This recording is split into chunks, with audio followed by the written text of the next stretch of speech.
विजयनगर के राजा कृष्णदेव राय को अनोखी चीजों को जमा करने का बहुत शौक था। हर दरबारी उन्हें खुश करने के लिए ऐसी ही चीजों की खोज में लगे रहते थे ताकि राजा को खुश कर उनसे मोटी रकम वसूल सके। एक बार कृष्णदेव राय के दरबार में एक दरबारी ने एक मोर को लाल रंग में रंग कर पेश किया और कहा, महाराज, इस लाल मोर को मैंने बहुत मुश्किल से मध्य प्रदेश के घने जंगलों से आपके लिए पकड़ा है। राजा ने बहुत गौर से मोर को देखा।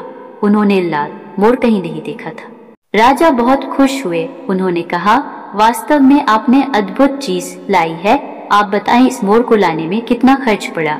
दरबारी अपनी प्रशंसा सुनकर आगे की चाल के बारे में सोचने लगा। उसने कहा, मुझे इस मोर को खोजने में करीब 25,000 रुपए खर्च करने पड़े। राजा ने 30,000 रुपए के साथ 5,000 पुरस्कार राशि की भी घोषणा की।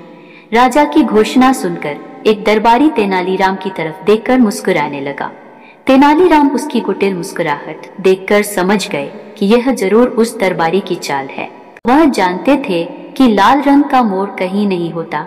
बस फिर क्या था, तेनालीराम उस रंग विशेषज्ञ की तलाश में जुट गए। दूसरे ही दिन उन्होंने उस चित्रकार को खोज निकाला। वे उसके पास 4 मोर लेकर गए और उन्हें रंगवा कर राजा के सामने पेश किया। महाराज, हमारे दरबारी मित्र 25,000 में केवल 1 मोर लेकर आए थे, पर मैं उतने में 4 लेकर आया हूँ।